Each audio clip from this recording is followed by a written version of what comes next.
Hello, everyone. Welcome. Thank you for coming. My name is Nicole Shuford. I'm going to be your host for today's NASA Technology Transfer Programs webinar on NASA's puncture-healing engineered polymer blends. Today, our presenter is Dr. Keith Gordon. Dr. Keith Gordon earned his BS in chemistry from Morehouse College in 1997. He then earned his PhD in polymer organic chemistry in 2003 from Clark Atlanta University.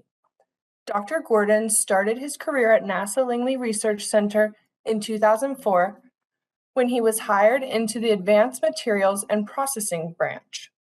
Early in his career, his primary areas of research included developing flame retardant materials and proton exchange membranes for fuel cell applications.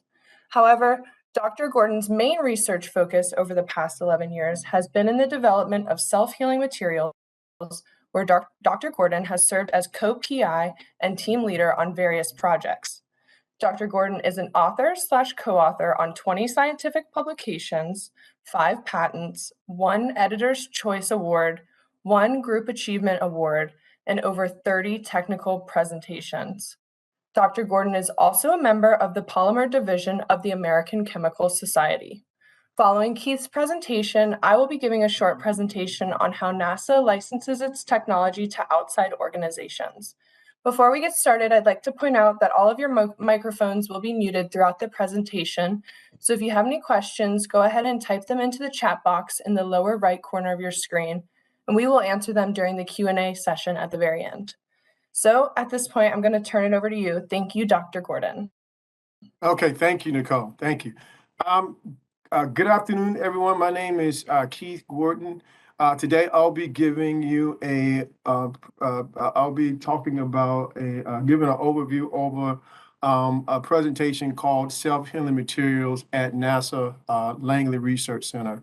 Of course, Dr. Emily Siochi is the PI. She actually started this self-healing work some 20 years ago.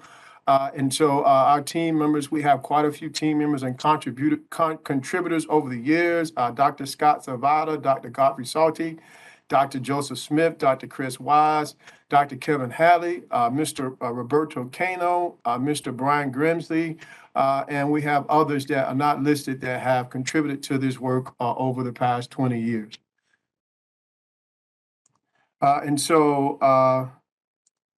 The branch that we're from is the Advanced Materials and Processing branch, and the directorate is the Research Directorate here at NASA Langley Research Center.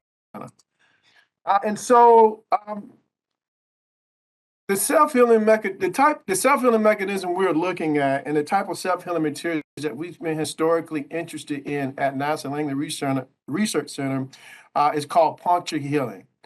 The type of test that we perform is that we shoot these materials or projectile penetration. And so the idea here is the bullet mimics micrometeoroids or orbital debris.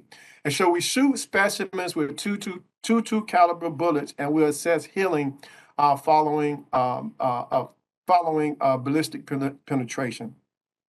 And so for these types of polymers, it appears that the first commercially available materials known to have this functionality is Surlyn. Surlyn ionomers, specifically Surlyn 8940, are made by DuPont. Surlyn polymers are hard to process and are not considered structural materials. And it also does not heal in the span of the temperatures required for various NASA applications.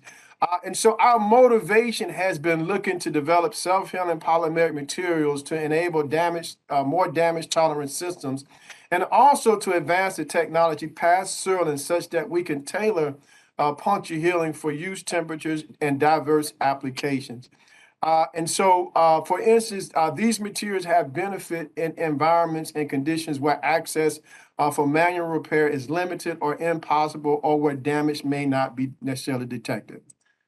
The first material that came to our attention is Surlyn with this functionality is Surlyn 8940. Surlyn ionomers are made by DuPont. They're hard to process, not considered structural materials because they have a tensile modulus of about 280 megapascals.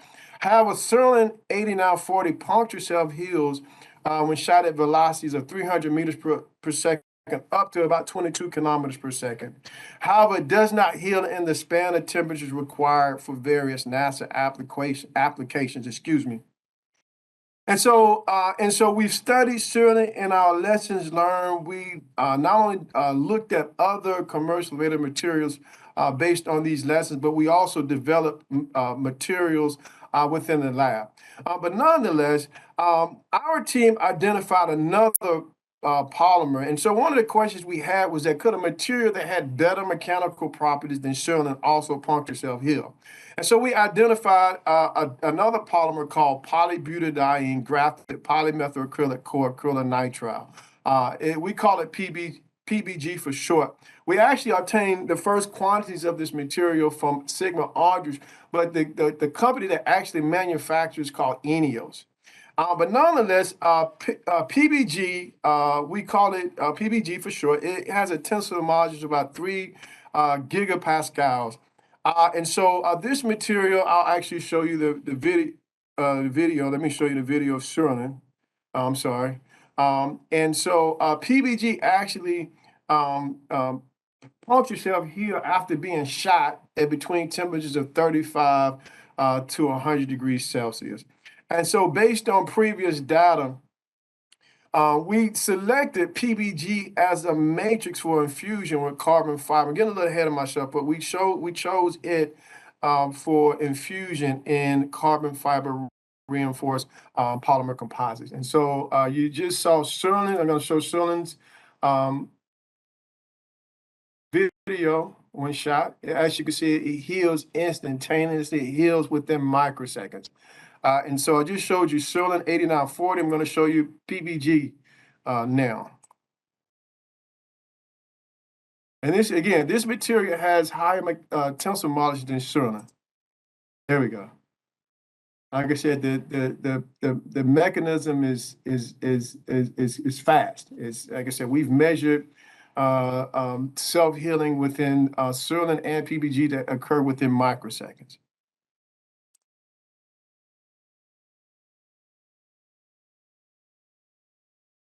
Okay, and so of course the migration or the evolution of puncture healing materials, of course, evolves to making carbon fiber reinforced polymer composites. And so here's just an overview of just this self-healing materials development. And so again, self-healing materials are based on inherent healability due to molecular design. One of the interesting things we like to point out about these commercially available materials or these puncture healing materials is that they were not designed to puncture self-heal. They're actually, most of the materials that we've identified with this functionality have applications as packaging materials. But nonetheless, the healing is induced by an energy imparted damage event at the site of impact. We've measured that temperature at the site of impact to within a range of over 280 degrees Celsius, between 260 to 280 degrees Celsius, which is of course higher than all of the thermal properties of this material. Like I said, PBG has glass transition temperatures of about 3 degrees Celsius, minus 3 degrees Celsius, and 85. Sherlin has a TG at minus 100 and a TM at about 90. And so, of course, these site of impact temperatures are well above their melting or their thermal properties. But nonetheless, we have the puncture healing concept here. And as I said before, the rate of puncture healing from these high velocity projectile penetrations occur within microseconds. And of course, and so another question we had, and why we were really interested in making these resins, infusing these resins into composite matrices, is we wanted to know if the healing resin or the healing mechanism translated within these carbon fiber reinforced polymer composites. And so one of the things that we found is that, of course, we can heal the resin, but you can't heal fibers. But nonetheless, we have a picture, and I'm going to slow another slide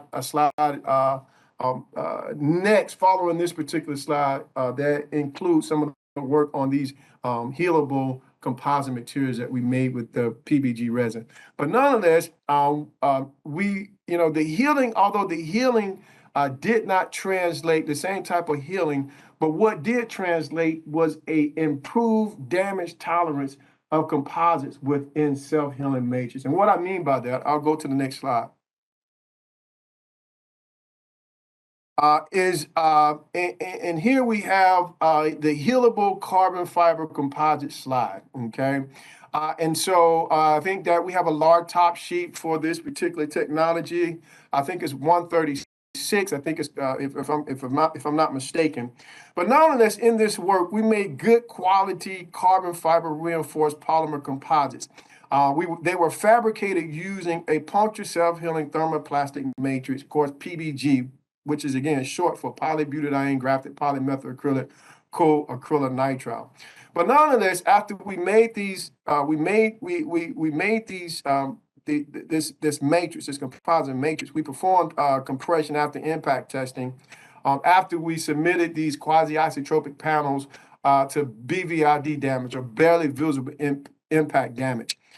And so, compression after impact testing of these carbon fiber reinforced polymer composites after BVID, and we also put them through a healing cycle where we reprocessed it. We took the panel, reprocessed it at a certain under certain heat and certain pressure, and it showed an 85% recovery of pristine compressive strength. Which is a significant increase over 50% retention of strength after BVID, typical of epoxy or baseline epoxy matrix carbon fiber reinforced polymer composites. Okay, and so here the slide that we have before you is actually showing some of the results from these studies. The elevated temperature and pressure healing cycle that we used was not optimized, but here again, we obtained an 85% recovery of the pristine compressive strength. And so compressive strength of the pristine IM7, of course, we used the fiber IM7, PVG, was only 85% of state-of-the-art aerospace epoxy carbon fiber reinforced polymer composites. Now, one thing we want to point out is that these materials may not be quite suitable for primary structures, but definitely for secondary structures. And so they may find application in other lightweight structure applications where damage mitigation is more critical than load carrying capabilities. And so more specifically speaking, in space habitats or crewed exploration or orbital vehicles. Now, here is the particular slide which this particular webinar is focused on, was focused on. And so this particular slide, it actually displays our technology where we engineer polymer blends for damage mitigation. And so, of course, our goal was to make materials better than Surlyn, okay? Surlyn, of course, after it has a limited temperature range of self-healing. A part of self-healing, it actually self-heals at temperatures, I believe at -5 or -10 degrees up to about 78 degrees. So its temperature range is limited because of its overall processing properties and mechanical properties. So our goal was to make materials better. And the way that we did that here is that we blended puncture healing materials with well-known high-performance polymeric materials. And so in this study, or in this particular technology, a series of novel blends comprised of commercially available puncture healing polymers and engineering polymers were fabricated, characterized, and tested for hypervelocity impact behavior. And so the characterization methods used was we used differential scanning calorimetry, thermogravimetric analysis. We also used high-speed video, high-speed thermography. Of course, we also did our mechanical testing using an Instron microtester. And we used this to confirm the material properties of the engineered blends. And so the residual strengths of panels after ballistic penetration were calculated from tensile strengths, and self-healing efficiency was validated by a secondary pressure test, where pressure was put on the place of puncture to make sure that that hole closed. And so residual strengths, of course, of the panels after ballistic penetration were calculated from tensile strength. And again, like I said, self-healing efficiency was validated by a secondary pressure test. Tensile moduli were also calculated for the blends. And so the puncture-healing engineered blends showed improvement in thermomechanical properties over the initial self-healing polymers which were prepared. And just to give you an example of some of the engineering polymers that we used Petty 330. We also used BMI, bismuth in these studies. We also used PEAK. We also blend these materials with PEAK, which is another well-known high-performance material. But nonetheless,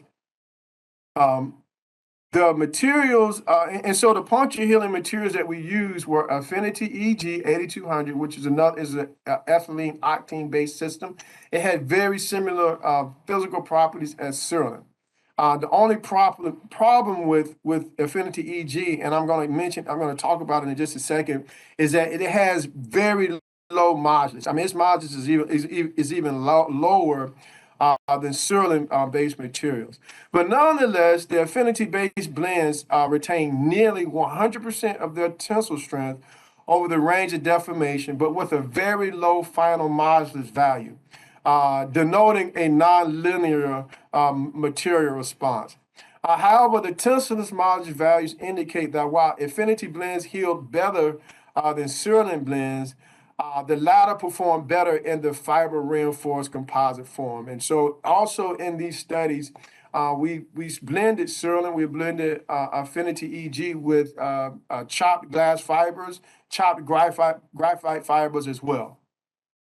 But nonetheless, the work demonstrated a viable approach towards the modification of polymer systems that possess the ability to puncture and heal after hypervelocity impacts based on dynamic molecular properties imparted from their inherent chemical composition. Some other work that we've done with self-healing materials for high voltage, high frequency insulators have been in the form of making insulating materials for electric aircraft. And so there's a big materials technology gap at the time when we did these studies. There's a gap in material support to support high voltage, high frequency electric propulsion. And so in this effort, we synthesized, it led to the synthesis of insulating materials. Of course, we had to develop a custom test apparatus to assess real-time scratch healing under simulated use conditions. And so here we have pictures of that of the test apparatus. The next slide we have here is a thermal imaging picture where we had a current running through a damaged insulated conductor. So we had to mimic wire insulation. Okay. Here we have insulated that has been damaged through forms of damage that are common to wire insulation. And so the mode of healing here is heating. We heat the material, put it through a heating cycle, very similar to the heating, the Healable composites. The difference is that we didn't apply pressure. And after heating, the insulator has healed. As you can see, there's no damage. And of course, the application here for these materials have been for thick film insulator for integration into multi-layer cable system and wire coatings for electric motors. And here we have a nice reference. Now, fortunately for you, this work was not patented. It was reported in a publication. And so, yeah, this work wasn't patented. But nonetheless, we had some technologies that we developed as a result of this effort. The first, and of course, the reference was showed on the previous slide, is the thermally induced healing of electrically insulating ethylene octane copolymers. And of course, it's not, we don't like this system is not self-healing, it's on-demand healing. So that means you add heat when it's needed to heal the damage. And so we have an example, we have a slide here that shows the damage, we have 3 cuts that are cut into an ethylene octane system. Now, one thing I want to point out is that these ethylene octane copolymer formulations, what we did was we cross-linked it with a certain amount of a cross-link. And the reason being is that when you heat these materials, you don't want them to come directly off the wire. So you have to add some cross-linking to boost the mechanical properties of the material as well as the thermal properties, so that the material won't drip off of the wire while you're putting it through a healing cycle. But nonetheless, as you can see here, we have 3 cuts that were made in the material common to the damage mode, common to wire insulation. As you can see, it heals. All right, and here we have a schematic of the setup used to monitor the scratch healing with thermal and video camera. And again, this work was published in 2019. Also, in addition to the ethylene octane materials or the insulators that we made, we also made mechanophore-linked polymeric electrical insulators. Now, this technology, although the ethylene octane polymer insulators work best, the mechanophore-linked polymeric electrical insulators were okay as well. This system here is not optimized as is the ethylene octane. The ethylene octane materials that we used were commercially available.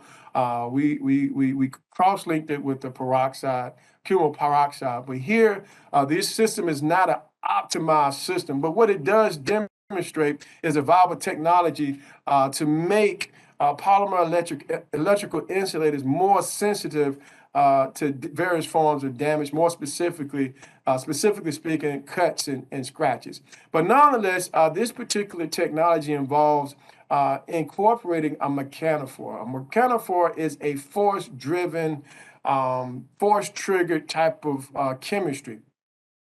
It's a functional group that you incorporate into a polymer network. And what it does is it makes the system more sensitive to different forms of stimuli in the environment. In this case, it could be force, it could also be thermally activated.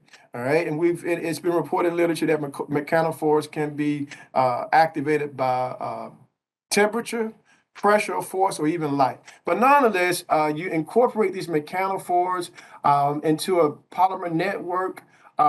It comes in contact with some stimulus, which opens up or activates the mechanophore. And in this particular system, you add a cross-linker that's capable of reacting with the activated form of the mechanophore. And now, not only does it heal the damage, but it also reinforces the polymer network or makes it stronger. And so now you have a mechanical strengthening concept at play as well. But nonetheless, we have some of the materials that and so of course we were able to patent this work. Again, this is not an optimized system.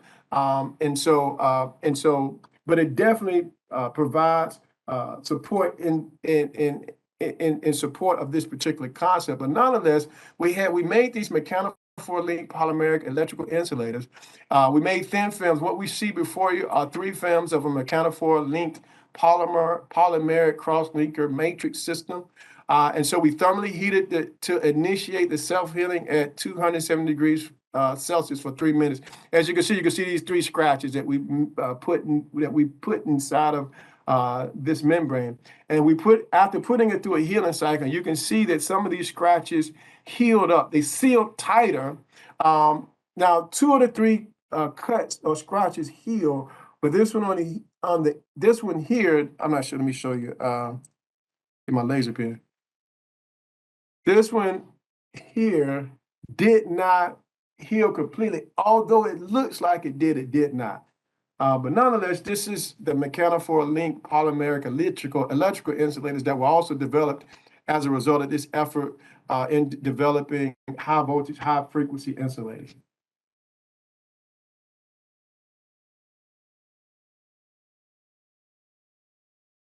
Okay, and rounding out our last technology of the technologies that we presented is the multi-layer self-healing system, material system. And so what is this technology? Well, this technology is a multi-layer self-healing material system for impact mitigation from ballistic or hypervelocity events. And here again, and so the damage event here is micrometeoroids orbital debris. And so this system is constructed by sandwiching a reactive liquid monomer formulation between two solid polymer panels. And so again, while developed with space and its exploration in mind, this innovation has many other potential applications, as well as the other technologies before you. That I presented today. I'm sorry. Here we have a schematic of or depiction of what happens if a habitat wall is punctured. Again, we envision this technology being used in the walls of a habitat on the lunar surface or the Martian surface. And so what happens when it's punctured by MMOD or some type of debris? So what happens is you have your damage, atmosphere rushes out, okay? But the idea here is that we want a material or to be able to heal itself in the event of puncture. And so the idea of this technology, and so the idea that we had was we'll use Surlyn as a material that puncture heals, but it has its limitations. We also use PBG, or polybutadiene graft polymethylacrylonitrile. Although it's a lot stronger, a lot more stiffer than Surlyn, it also has its limitations in a various temperature regime as well. So the idea here is, of course, incorporating a liquid reactive material that reacts with the oxygen that it comes in contact or that's being released as a result of the penetration of a projectile. In this particular application, it could be MMOD or orbital debris. And this reactive liquid works to form the plug. If the PVG doesn't work, if the Surlyn doesn't work, this plug works as a secondary means to heal the hole. And so we have some videos here showing, displaying this mechanism. In this particular video, we're testing PBG, Surlyn, and a liquid layer. However, it does not have an initiator. The initiator that we're using here is tributylborane, which is very reactive with oxygen. As you can see, there's some liquid that's coming out. The hole closes, the PBG and Surlyn closes the hole, but not quite completely, okay? There's liquid that's being released.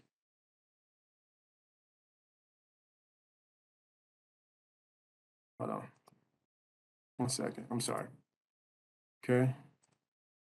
All right. And as you can see here, one of the researchers is actually squeezing on the panel, and you can see the liquid that's coming out. That's how we know that it didn't completely heal.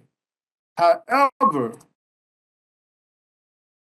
when you do add the tributylborane, the reactive diluent, it works to mitigate the damage event, keeping the air inside. So now this hole closes because now you have the initiator, the TBB. And here again, you can see where the plug plugged the hole. The researcher is squeezing on it. You don't have the formulation being squeezed out.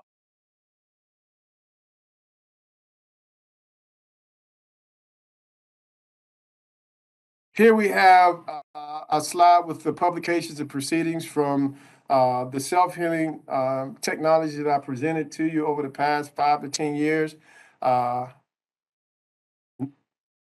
And we have some of the patents. I don't have any of the top sheets, but I have the patents that have been issued for some of these technologies. And this concludes my webinar today. And so I want to thank you first for your attention and thank you for your interest in these NASA technologies.